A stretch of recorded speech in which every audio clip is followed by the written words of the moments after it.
There are many people that desire success. There are few that are prepared to do what it takes to get there. And I look at, my children, and sometimes there's this lazy ambition. I'm like, no, but hard work is a minimum.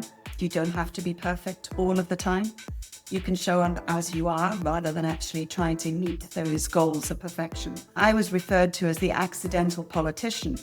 I was, a financial person through and through. So there was a phrase in Brussels that we used to use of never wasting a good crisis. And that, for me, if your values are intact, stay true to your values at all time. Make sure you've got trust and integrity with your team. But the reality is you can use that as an opportunity to actually build back that. Nothing is unachievable. If you set your mind to it, you can go out there and make a really, really good start. When you've got courage and you've got intellectual curiosity, I think you also need a dose of humility. So I think it's really important that you recognize that when things start to work, it may have been your idea, maybe your company, but actually there's a team that's helped you deliver it. Okay, I am delighted to welcome you to an episode of Stratospheric Leaders. Now, you and I first met around, it was just at the beginning of COVID. We were both at an event. You were one of the keynotes. I was running a session. And we've become firm friends ever since. You are certainly one of my go-to people, part of my inner tribe or trusted tribe when I need a sounding board, advice. You've had a distinguished career covering politics, finance, hedge funds, farmers. We'll be covering many of the defining moments through your career today. I am so excited to have you here today because based on the advice you give me, I know that there are going to be many gems that are shared. And as I said, you've had a very distinguished career. And I want to go back to where did it all start? So before you have any kind of paid employment, and what was your first ever job? So I grew up in a family business. So my parents, when I was about 4, took on a new business that was established, but they took it on for themselves. And that was a high risk for them. But I grew up in a household where my parents worked long hours. And I, as the middle child, my brother seemed to have got away with a lot more than I did. But as the middle child, I was always called upon to come and actually help out. We had a bakery and a shop. And so I would actually be doing a lot of behind the scenes, filling the shelves, weighing all the potatoes, doing all the jobs that nobody else really wants to do, I would be given to do. So I learned very early on the value of hard work. And I also realized that my parents to the outside world, including to their staff, always looked calm and collected and everything seemed to be going according to plan.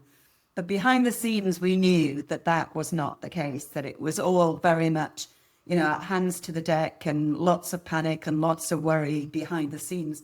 So for me, it also taught me a lot about being a swan, that, that outside to the world, giving confidence to everybody around you that, yes, this is going fine. But inside that turmoil of, maybe this isn't going to work. Maybe, things are not happening the way they should be. That turmoil of paddling, frantically underneath the water was something I learned very early on. So I'd like to think I'm more often the swan rather than being seen to be frantic about things. And to your point, I think being the swan, people look to leaders for confidence, for certainty. The same way, when we're younger, we look to our parents and that calmness and composure because emotions are contagious. So we want to make sure that ours are, one's worth catching. Absolutely. But, my parents gave me a work ethic, but they also taught me that outside persona, that sort of exuding some confidence was a really important thing. And you also said, I teach my children this, whether they listen or not is quite another question, but hard work is a minimum. There are many people that desire success. There are few that are prepared to do what it takes to get there. And I look at, my children and sometimes there's this lazy ambition. I'm like, no, but hard work is a minimum. It really is. But I grew up in a household where it was very obvious that hard work was the only way to make things pay. And so that work ethic was instilled in me from a very early age. It's very difficult with the next generation when you had a successful career to then try and instill that same hunger into them. And I think in some ways I had it easy. I grew up in West Wales in quite a difficult time, with risks being taken by my parents, but also economically, it wasn't, a very prosperous time for West Wales. So all of these things meant that in order for me to actually thrive, I had to leave. So these are things that gave me real aspiration. It gave me a drive. It gave me that energy to actually make something of myself. So my school motto all those years ago was reach for the stars. And I think I'm still trying to do that. I love that. And as you know, you're part of Women in Leadership Global, and every cohort is named after a constellation of stars. So there's something there about reach for the stars, dream big. You mentioned your family's business was a bakery. What was your favorite thing you used to like to eat from the bakery? Because I am partial to bread. But what was your favorite treat? So I've now realized that they're not very good for me because I have a gluten intolerance, but there used to be a jam and cream slice with icing on the top that I used to be very partial to as a child. Very nice. Okay, well, that's making me hungry. It's nearly lunchtime. And when you were, in your younger years, the hard work as a minimum, you learned the calmness, the outer projection of confidence. What did you, as I said, you've had such an interesting and diverse career. What did you dream of becoming, when you were a child? So my initial thoughts were that I wanted to be a doctor. In the community I grew up in West Wales, the doctors, the GPs at the time were actually the cornerstone of the community. And so I wanted to be a GP. I wanted to be that person that people went to with their problems. And then I realized when I was about 15, when I spent a week with my local GP doing house calls, that I really wasn't cut out for this. I don't respond very well I have a really bad gagging reflex. So if anybody is ill around me, I tend to follow suit. It's not a very good trait for a GP or anybody working in a health service. So I realized very early on that practically it wasn't the right thing for me.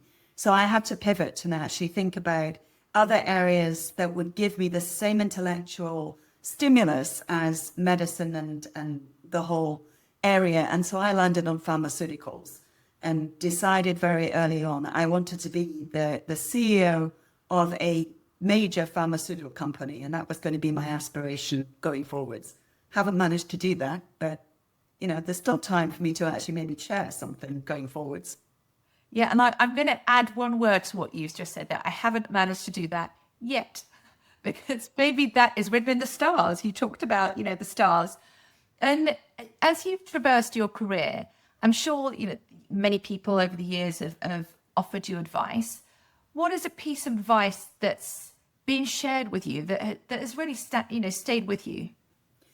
So when I first had my children and trying to juggle founding and running a hedge fund with having two young children a year apart, that for me was a time when there was a lot of personal pressure. And someone gave me the advice that those that mind don't matter and those that matter don't mind. And I know you and I have shared this before, but it really does resonate with me. And every time I get stressed about small things not being perfect, I now actually stop and think that thought. Because genuinely, if people really care about you, then the little things, they really don't matter. Whereas if people think it matters, I really shouldn't be caring. Yeah. Can you say that again? It's those that matter don't mind, and those that mind don't matter. Absolutely. It's so powerful, isn't it? Because it's often we can, not everyone's going to like us, or nor do we like everyone. And it's I can find myself sometimes getting fixated on the view of one, rather than the majority. And the view of one isn't representative of the view of many. And I remember my coach once said to me, the importance of leverage the believers. There are going to be people that doubt, people who, just you trigger them for whatever reason. That's okay, but don't bleed energy on that, because it's just not a productive use of time. And it's important that to realize you don't have to be perfect all of the time. You can show up as you are rather than actually trying to meet those goals of perfection. And then, I'm certainly my own worst enemy when it comes to judging myself. I suspect others are less callous than I am to myself. And do you think that perfectionism, it's interesting, she said that word, and it's something that I really deeply connect to as well. Do you think that's also been a contributor to your success? I suspect it has, on the basis that I push myself very hard. I would push myself harder than I would ever expect a team member to do so. Good has never been good enough for me. So it's always been driving myself to my limits to find out where they are, to actually make sure that I really am reaching as high as I possibly can. And settling has never been good enough. Therefore, I do try and reach those standards, never ever get to perfection. But I'd like to think I have a very good try at it. And what you shared there, that's where we see our limits. Let's find our limits, and let's be boundless. Let's push those. And for me, I think perfectionism, it's a strength, and it has a shadow side. So it's recognizing, where does it move from the realm of being helpful, healthy ambition, pushing us, to where does it then step into, I'm not good enough? That we can then move into doubt or self-doubt that can at times be even quite debilitating. No, it is. But I think as my career has progressed, I would have defined my success and therefore my drive to perfectionism, sort of trying to manage that success. Historically, when I was younger, it would always be about the results I was seeing and being at the table and making an impact. And I think as I've got older and more confident in my leadership skills, I now am in a different phase where it's more about reputation, legacy. Have I done enough to open doors for other people? Have I done enough to challenge the companies I work with so that they are innovating, that they are moving on, that they're adapting, that they're evolving? Is that something that I can be proud of? And those are very different goals and ways of measuring your output than I would have had when I first started my career. And to your point, things change over time, don't they? It's, for our 20s, goals might be making money to buy a house, get married, or whatever the goals are. And I think what you shared there, I love that way, reputation, legacy. Have I opened doors for others? And where do you feel you're at with your reputation legacy? Oh, I've got a long way to go. I have got a long way to go. That's the perfection coming out. Yes, but actually it's also what gets me up in the mornings. It's what gets me engaged in all of the companies I'm working with and, the roles I'm taking on. And you go through different phases in your career, and I'm at that really, what I consider to be a privilege right now of starting a non-exec career and an advisory career. So the plural stage of my life, rather than, having one company that you're dedicated to. And that is a genuine privilege. So, it gets me out of bed in the morning. These are the things that I now know I need to challenge myself every day and challenge those around me every day. It's a good thing. And I love that, challenge myself every day, because again, if we're reaching for the stars, it is always about challenging ourselves. And you've had such an interesting career. As I said, it crosses many different sectors.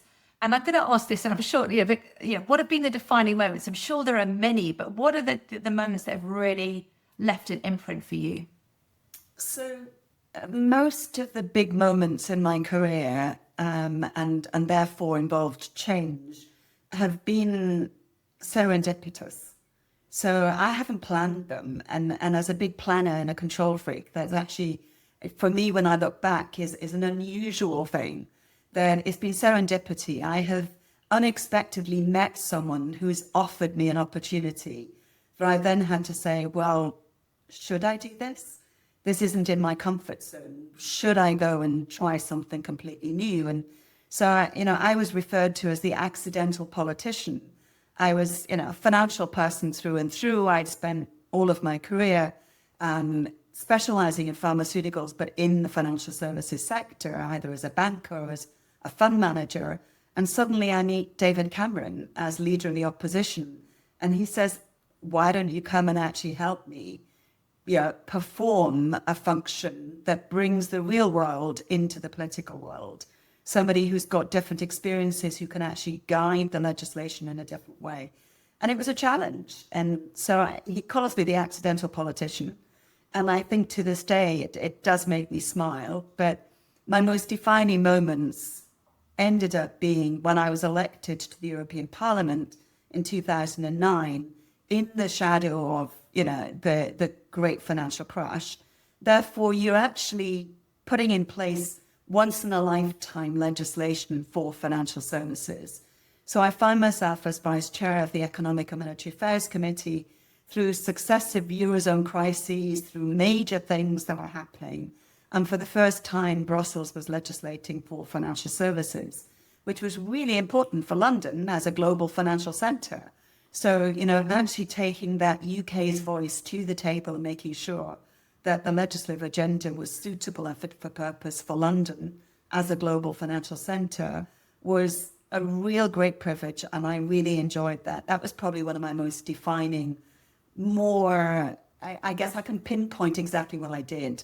So it is a real defining career change for me. And The Accidental Politician, I feel that's a memoir. Like that feels like that I can see that on a book cover. And you shared there when, there's that serendipity, and it's been about stepping outside your comfort zone, because people can see something in you, your talents, your skills, your experiences, and also your potential. What's been the lesson you'd give to a mentee or someone that came to your advice about, I want to take on this new role, but it's outside my comfort zone. I'm nervous. I'm worried. Like, what if it goes wrong? But stretch is a really good thing. And doing something in a slightly different field makes you take all your skills with you.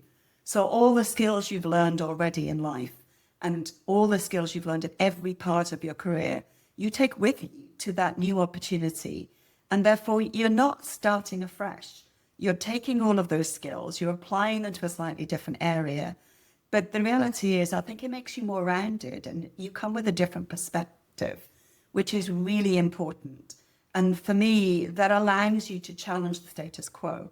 It allows you to look for ways to do things differently, to do things more productively, to be more efficient, and to really raise the bar, to think genuinely about questions, to question the way that people are doing things right now. And I think it's a great thing. So when I've got mentees saying to me, and, I worked in a Big Four firm where they would, give me a large number of mentees from all areas of the company to speak with. And I would just say to them, listen, if you think you're ready, even a little bit of you is ready, then go and do it. Mm-hmm. Because you have to actually push and stretch yourself. And what about those moments of doubt where it's like, don't do it? We know if we're human beings, we have a heartbeat. Unless we're completely narcissistic, we'll have those moments of doubt. And that voice can sometimes be, dialed up on loud and a repeating pattern. What do you do in those? What do you do personally when you have those moments of self-doubt? But I think the key message here is we all do have them. It doesn't matter how senior you are, you still have those moments of self-doubt. So for me, it's a question of what is coming up in my day or that week or that month that is really important. So prioritizing the things that are really important. And then when you've got your list of priorities, your top few priorities, you sit there and say, okay, how can I approach this? You break it down. You take it down into manageable pieces. And then all of a sudden, it's not about self-doubt anymore. It's about execution. And I can execute. And most people, have got enough experience under their belt that they can execute the plan that they've just made. So I think, breaking it down, making sure that you actually understand what's being asked of you, and making sure you've prioritized in that first place, because you can't do everything for everybody at the same time. Yeah. Oh, there's so many yes. And it's interesting because often we can have so many competing demands.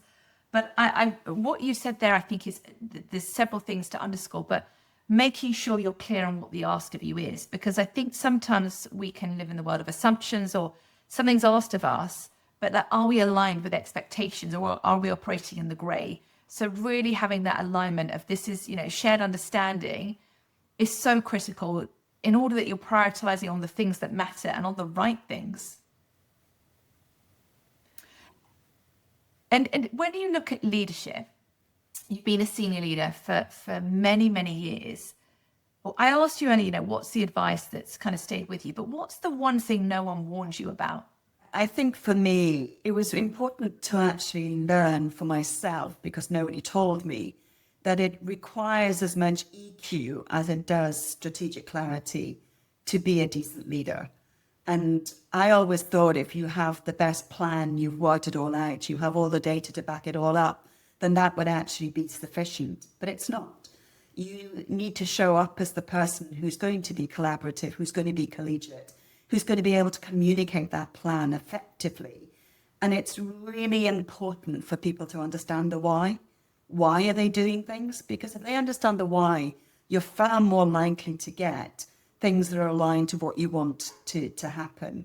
And I guess when I first, people always telling you have to have a plan, you have to have, sort of as a leader, you need to be able to communicate. They give you all these big sound bites, but the reality is that it's beyond that. You have to get underneath the skin of the team of the people you're working with. You have to bring them on a journey with you. And, you've got to show up. How you show up matters. It's not just about what you say, it's about what you do, it's about what you look like. It's about your body language that they pick up on. All of these things, we're back to my swan again. You have to actually be able to deliver that confidence for them no matter what. And and I totally agree with the why. I think the why it's Simon Sinek, a thought leader, he talked about the why, and then it's the how and the what, because the why connects people. It connects people on an emotional level. So as leaders, it's about being a great storyteller. And because stories, people have, recall, people remember stories. When you mentioned about taking people on the journey, how do you know as a leader if people are on the journey with you? Like what do you look out for to be like, no, my message is landing and they're enrolled in the why? So I'm looking for people through their actions demonstrating to me that they're comfortable and trust in what I've said and created a framework for them, that they're so comfortable that they will push that envelope, that they will really come to me with new ideas. They'll be thinking creatively. They'll be very happy to be innovative rather than actually going for the really conservative strategy. And if you've got people who are engaged in that way and you see them actively trying to push, you kind of know you've got it right. It's when they're in their comfort zone and they're just doing the safe thing that you've probably not got it quite right.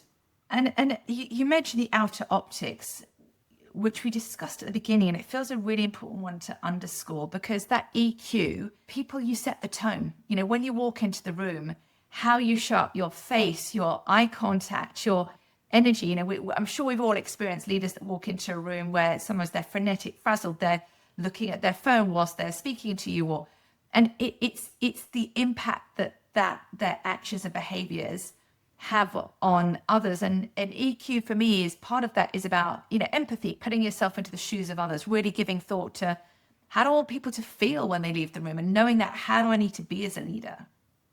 I think it's really important, and I've just started chairing a new firm, and for me it's been a really interesting journey to go from the exec to the non-exec. But the reality is the same skills are required and the same EQ is required. You may have some very senior people sitting around the table, but the reality is I still have to be aware of some people who are less likely to contribute than others. So I like to have an inclusive group. I like to have people feeling comfortable and that they trust me, that I value the opinion that they give me, and that in no way would I actually make them feel that their opinion wasn't valid when they gave their opinion. That's all really important at all levels. And so, whether you're with a team of juniors or a team of very senior management, it doesn't matter. The same requirement for EQ is there. And that valuing other people's opinions, it's interesting. Having worked in the corporate space, I worked there for 20 years. It'd be interesting where you sometimes see people speak over others or interject, and you think you've really now not limited the other person's thinking, but that they don't. You can see people either retort, or otherwise others can shut down. You could miss some extraordinarily amazing ideas by simply not listening and not creating the right space for other people to be heard, because some of those opinions could be incredibly valuable. And how important is listening? I said the word listening there. Is that something, would you say that is something, I think great leaders are great listeners. Is that something that you would say is in your arsenal of skills? Is it something you've learned? I think I've learned to listen properly. I think listening is one thing, actually hearing is another. So I hope, listen a little more carefully and listen critically. So, you keep the comments inside until you've heard the entire sort of comments that people are making and then respond to it. And sometimes you don't need a response at all. Sometimes you just need to listen. And sometimes I don't always do it. I am Welsh. I do tend to speak too much. So, the reality is that speaking is an easy thing to do, whereas listening is harder. Yeah, it's so true. And and you said a second ago, sometimes it's recognizing when it's just important not to speak. And it reminded me, there's a chap called Justin Bariso. He's written a book on EQ. It's called EQ Applied. It's a brilliant book. And there was a 3-tip trick in there where let's say you're in a meeting and someone said something that maybe you don't agree with. And his 3 tips are, does this need to be said? That's the first one. Number 2, does this need to be said by me? And then third thing, does this need to be said by me now? Because maybe it doesn't need to be said by you, but the now is like, this is more of a bilateral conversation rather than calling it out in the team. And those 3 questions really landed. I thought they're very, very simple, but quite profound in the coming from a place of consciousness, rather than knee-jerk reactions, which, are more emotional led. And I think, I haven't read his book, but I think I probably should. The reality for me is the last bit of that is a really important piece of the puzzle. There are lots of things you can take offline, that you can take someone aside and you will get a far more productive reaction and response and future behavior if you deal with it in private. And, in the political world in particular, it's all about impressions, and you don't want to appear weak by giving in. But actually, if you take someone aside privately afterwards and say, by the way, if you'd said this in this way, I think it might have landed better, then it's amazing how that has a huge impact. And it strengthens your relationship with that individual, but it also builds trust and confidence in everybody else because you haven't called them out and created friction in public at the time. Yeah, very few people respond well to being called out in public. Typically, it doesn't go very well. And which makes me think about feedback. Feedback is a gift. It's a gift that's rarely given. Often when it comes to leaders, people want to give leaders the polished apple. And it's interesting, when I grew up in the corporate world, I assumed that at the most senior levels, everyone was always giving each other feedback, where actually it's often in that rarefied atmosphere where the least feedback is given. What advice would you give to people in terms of the art of giving, I suppose, constructive feedback? It's an interesting one because I worked at one of the big 4 for a number of years when I came out of public sector the last time round. And there was 360 feedback and 360 feedback regularly. So this wasn't just once a year appraisal stuff. It was a regular 360 feedback.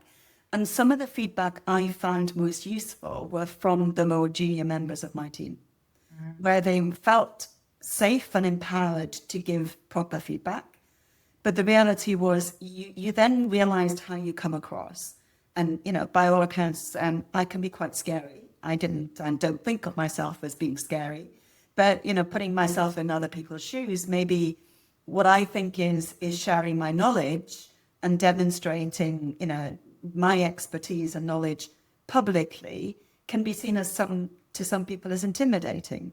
And just knowing that means you then convey things in a slightly different way.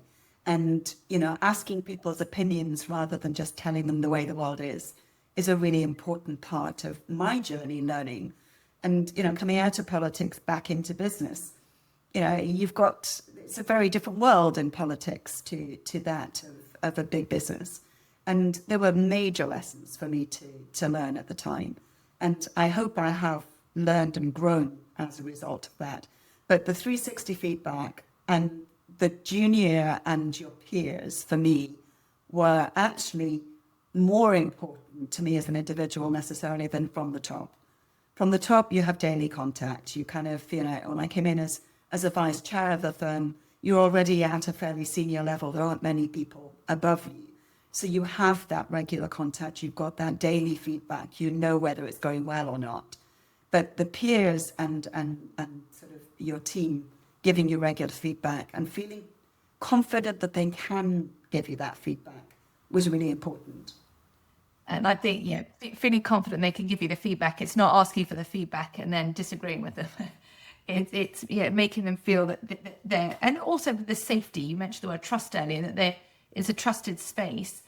And one of Lance's team, you work very closely with Lance, and you're on the board at IHS Markets. Yes, and they said that their senior management team, they all had a reverse mentor. So someone who was, been in the company 2-3 years, in early mid-20s. And he shared that the reverse mentoring was so interesting because they've got different foundations, different perspectives. And that for him was the most valuable. And someone else shared that they always like to get feedback from a detractor as well, because I know when I was at JP Morgan, we had our 360s and we could select our reviewers. So I clearly selected everyone that I got really well with. I wouldn't have dreamed of asking for, a detractor to give me feedback. And I'm sure things have changed since then, but that detractor, and this individual said you can learn as much from the detractor as you can from the champions. I think it's really important to embrace different thinking and to embrace people who actually maybe have a contrarian view to yourself. And, I do that in all sorts of ways. My social media feed is full of people I vehemently disagree with. But I need to know what their opinions are and why they think what they do. And, it's important that I don't just have a very narrow prism that I'm looking through in life. And so I extend that to my business life. I want to know why people think the way they do and try and understand why they've come to a completely different opinion to the one that I might have done with the same data set. And, that for me is a fascinating journey. And I think being involved in politics for a number of years has helped me actually get over people's opinions in a way that maybe in business you are much more like-minded in one firm. The detractors tend to be minor detractors. They're not massively different to you in your outlook. Whereas, when you go into politics, I can tell you there are people who have very, very different opinions and ideologies to yourself. And understanding where they're coming from, for me, was a big first step of understanding how you then actually get over some of their concerns and get them around to your way of thinking. Because ultimately, that's what politicians need to do. You need to bring people along with you on a journey to your way of thinking. And what you shared a second ago, I think is, I kind of thought about, it's holding the mirror up when there are the detractors. And maybe there is just there is a difference of opinion and two truths can be true at the same time. And I think there's an opportunity to be like, what might I be missing? Is there anything I'm not noticing? Because we don't know what we don't know. And it's so, as much feedback is the outside in, but also the inside out. And sometimes those detractors, there might be something that you're completely missing, a complete blind spot, but maybe a seed. So something's not significant. Nonetheless, it's worthy of exploring it a little bit more. And I think you also need to make sure that when you do have that feedback from a detractor, you take it in the vein it's intended. So it's professional. It's not necessarily personal. And so to try and dissociate the personal from the professional is really important because you can then move on once you've had that conversation with them. Yeah, and it's interesting because they say feedback is the oxygen of champions. And when you look at any sports, whether it's football, rugby, cricket, they're getting, international level. They're getting, most levels actually, but feedback all the time from your teammates, from the coach, from the referee, from the crowds, and it makes them better. And I think in today's world, someone said to me, Georgie, can I give you some feedback? I'm like, oh, holy moly, I'm about to get fired. Where actually we kind of need another word because feedback, we only get better when we know better. And that means it's either us, us seeking insight and information from others or other people feeling they can actively share and disclose with us. Absolutely. And I think companies need to actually take that to heart too. It's not about individuals. It's also about the work you might have just delivered for a client. So making sure you actually genuinely get feedback on the work you've just done is really important. Because how do you improve if you don't know where you need to improve? And so for me, part of moving into an advisory role when I came out of politics back in 2019, it was important for me to actually understand what the client valued in the piece of work that we delivered for them. What could we have done better and what really already excelled. And actually being able to benchmark that was a really important exercise. And I think a lot of firms skip over the client feedback. They just tick a box. Whereas actually I always thought it was one of the most valuable things I could do. Yeah. So what does the client most value? Like, what do they most value to really make sure that's being amplified and that message is being communicated out? Yes. And then you've got not only personal development and development of your team, you've also got business practice development, which is critically important in the service industry. Yeah, it's interesting with client feedback. People around you don't know what they don't know. And it could be the iceberg. They see the headline of the deal or the headline of the what you've achieved, but what about the 5/7, like everything that's gone into that? So, I used to think it was a complete meritocracy when I grew up, and that all our successes, they get recognized. And I slowly realized you have to be your own steward. Whether it's your personal brand or making people aware of your successes. And you don't want to be the shrill self-publicist because that's not attractive. But you can't be a shrinking violet and just assume people know. Now, I want to pivot because leaders have many different qualities. And I was curious from your perspective in terms of what are some of the attributes you most respect in leaders? So most of the great leaders that I've had the privilege of working with have been entrepreneurs. So they themselves have actually believed in something they've done enough to actually put their personal finances at risk and their reputations at risk, and have actually had the courage to stand out and to do this new venture. So for me, courage is a really big part of that. Intellectual curiosity. So people who actually really do want to know why things are happening and how you could do things differently. That intellectual curiosity for me is a driver for almost everything that I think the business world needs, intellectually curious people. But when you've got courage and you've got intellectual curiosity, I think you also need a dose of humility. So I think it's really important that you recognize that when things start to work, it may have been your idea, it may be your company, but actually there's a team that's helped you deliver it. So great leaders for me have got that mix of the courage, the curiosity, and the humility. And it's interesting the word courage, because as I look at your career, it is one of bold moves and courage. And yes, you've been identified for different opportunities, and it takes fortitude and a strength to be like, you know what, I can do this. So that word, as you said that, I thought that's you embody that word. It was interesting because I wouldn't identify myself with it. I wouldn't think I was courageous. I don't think I am the person who would take the risks. I ran a hedge fund for a while. I was a co-founder and ran a hedge fund for a biotech fund. And I can tell you, I was not courageous.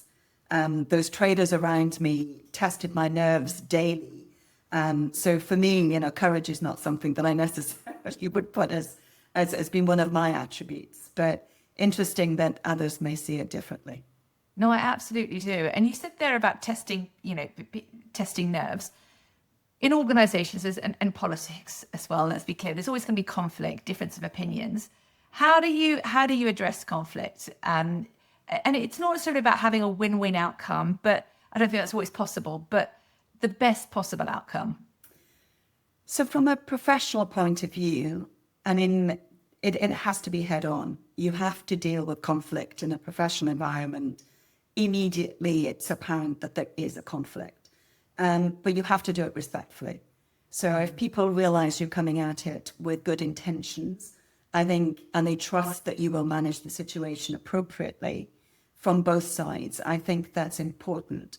You need to focus on the facts. You've got to make sure you've got the desired outcomes in mind when you're having difficult conversations. And, people have got diverse opinions, and you have to embrace that. They don't always have to be the same.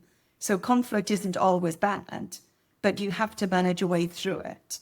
And for me, that therefore means, dealing with it. And those who know me well, particularly on a personal level, will say that in my personal life, I am the world's best ostrich. When it comes to any form of personal conflict, I will put my head in the sand for as long as I can feasibly get away with it. So much so that my best friend actually uses it as a verb, that Kay's ostriching again.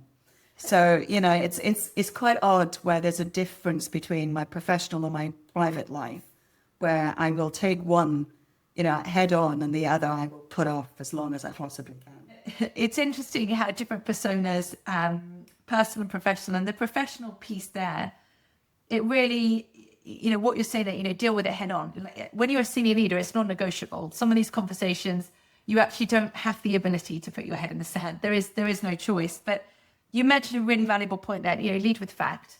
Take emotion out of it. I think when emotions come into play, they can be highly triggering.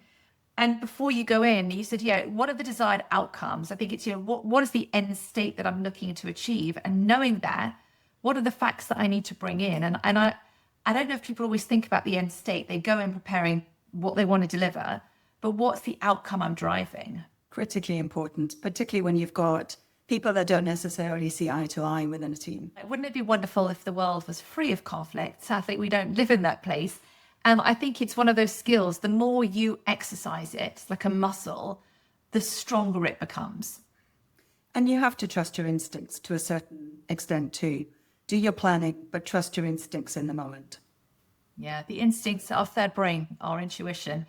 And you've held many different senior roles in politics, in the financial world and the business world.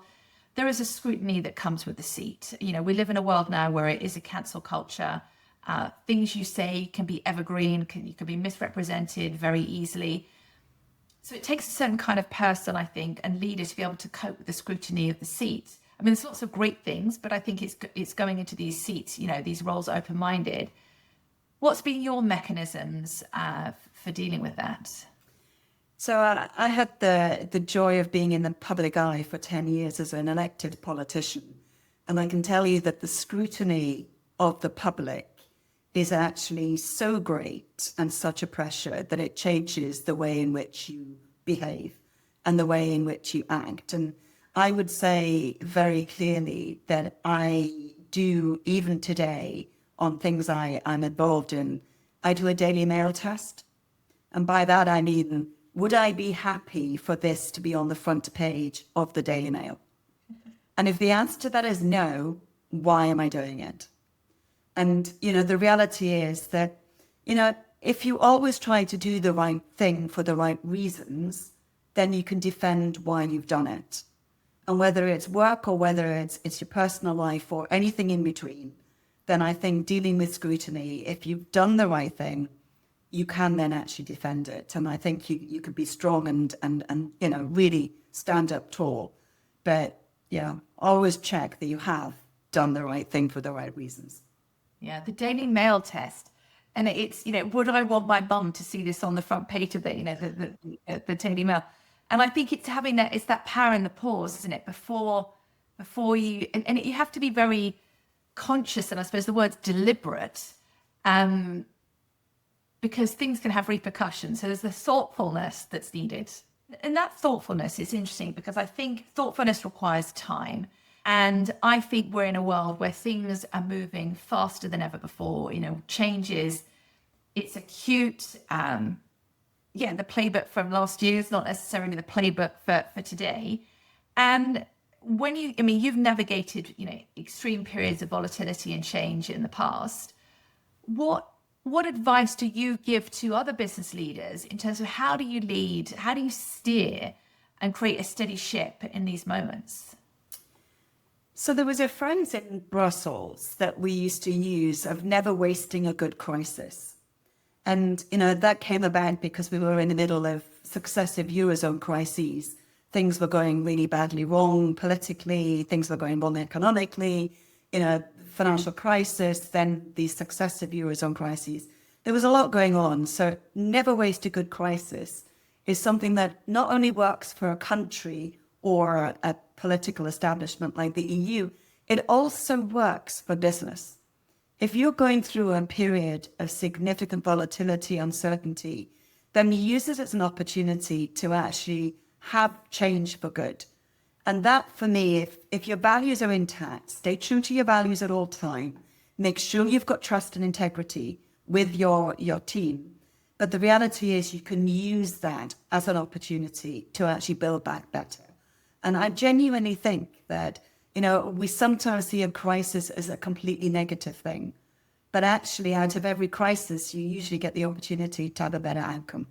And so I really do think that we should, in some ways, embrace that uncertainty and utilize it as the vehicle for change. Yeah, and it's interesting. In periods of change, I think you really see leadership come through, because in fair winds, I'm not just going to say it's easy to lead, but it's easier. I think when it's turbulent times, you then see, who can navigate those storms. And it's all about information and communicating what you can. So if you're in a particular crisis within a business, you may not be able to share everything with all of your team, but the reality is you can share a lot. And so making sure that you've got those open channels of dialogue, you're constantly talking to both your team and your stakeholders. And whether that's your clients or your regulators, or, if you're a country, then, it's going to be your members of your constituency. All of these things, there are common links here. You need to communicate properly, but stay true to yourself, stay true to your company's values, to your personal values, and then, managing that uncertainty, whether it's for your country or for your company, becomes much, much easier. And transparency is equity. It's a saying that I've borrowed off, I think it was Rick McVeigh from Market Access. And I love the transparency is equity, because what you're saying, communicate what you can. Otherwise, people fill in the gaps. And where possible, you want to avoid those unhelpful water cooler moments that can quickly, can be pretty cancerous for an organization. So as much as you can. And I think it's that chief repetition officer or chief reinforcement officer. In times of change, people are sometimes thinking about, we're supposed to be thinking about COVID, staying alive, keeping your family safe. So you have to keep repeating the message, because you can't assume because you said it once at a town hall that everyone knows, it can repeat the message back. And in times of change, there are decisions that need to be made. And there'll be times where you have to make decisions. Incomplete data, you might not even know what corners you need to be looking around. How do you make decisions when everything is moving so fast? So when I've got all the facts to hand and I've got a good pack of data, I can be exceedingly decisive and very urgent in my decision making. The reality is that you don't always have all of those facts to hand, and you have to make certain suppositions. You've got to actually draw and infer from certain things. So, if you've got multiple decisions coming towards you, triage them. I mean, there's a reason why medics triage when they're in a situation of difficulty. You need to make sure that you prioritize the right decisions at the right time. And you don't always get it right. But you also need to then trust your team. You need to delegate where appropriate. So you may not be the best person under that particular set of circumstances to make the decision, even if you are the boss.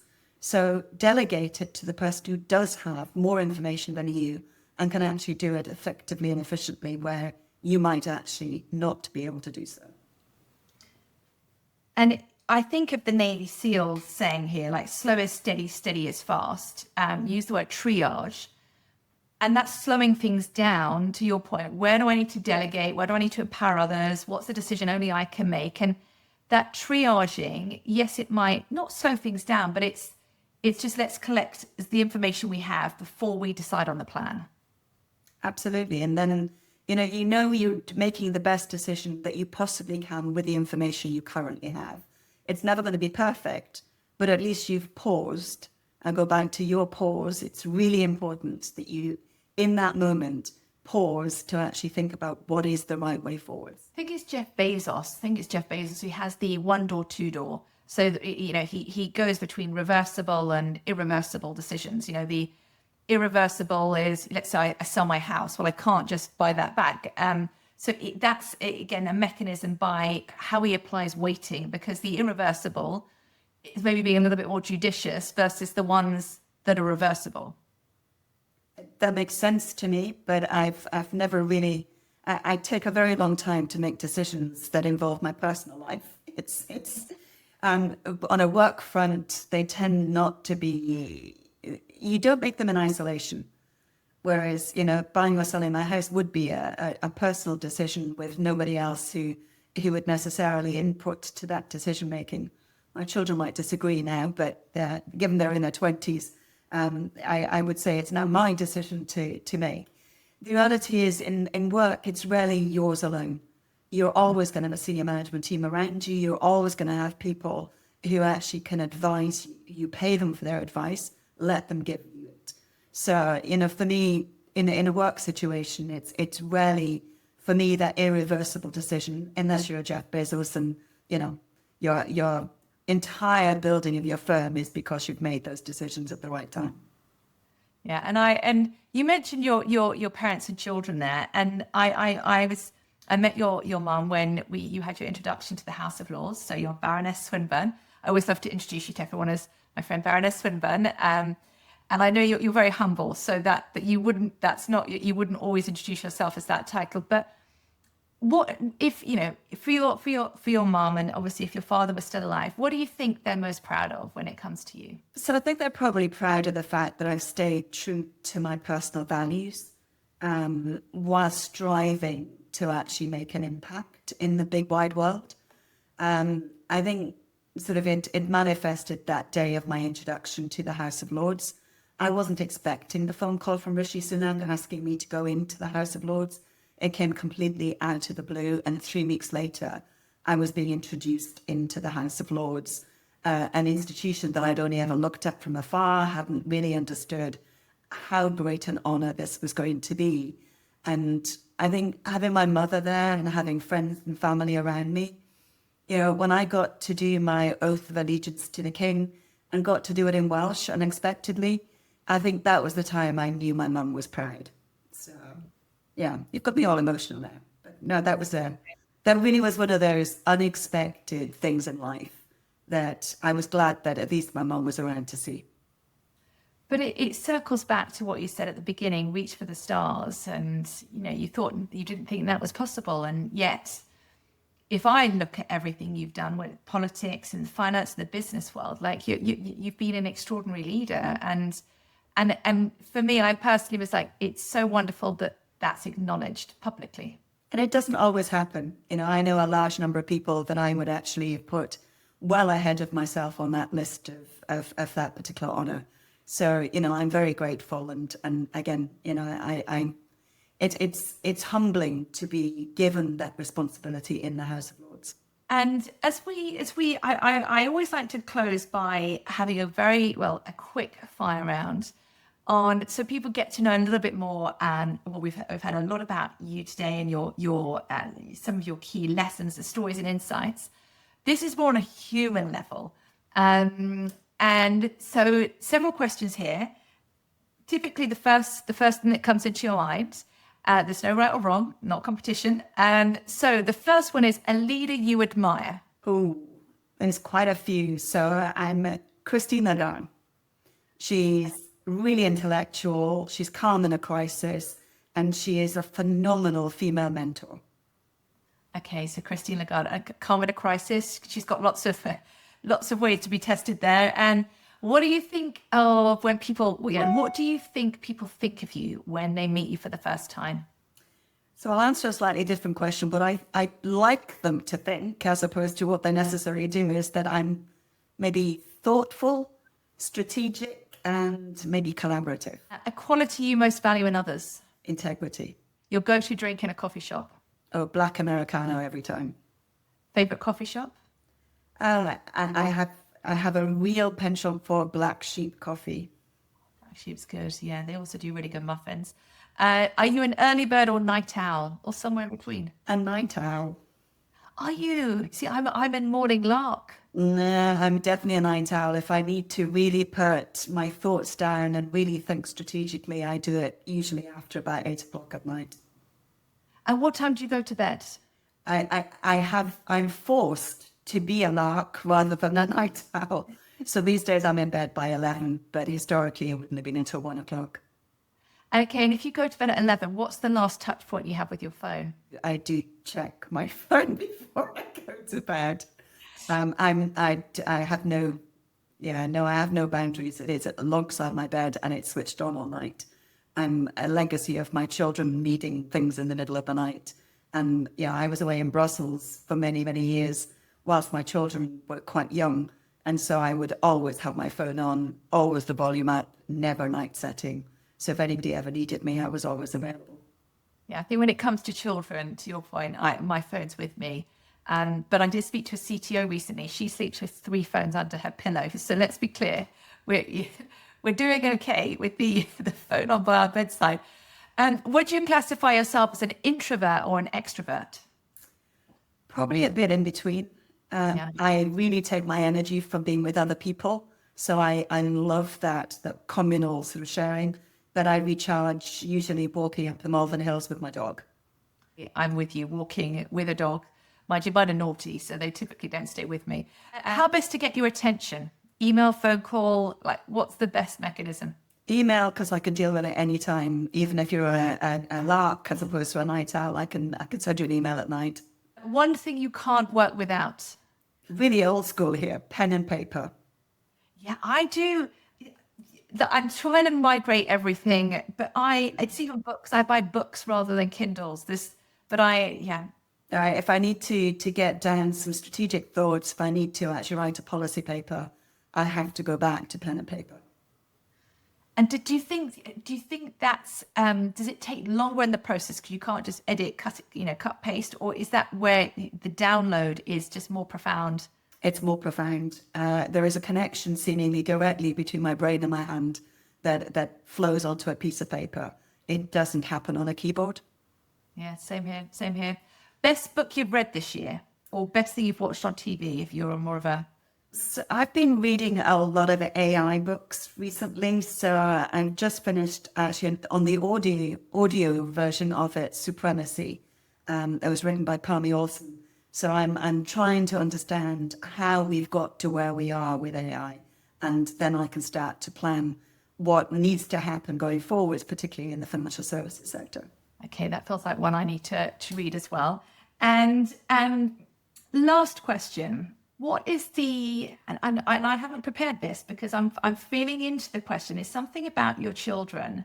What is the one lesson you want your children to take from you through their lives? That nothing is unachievable.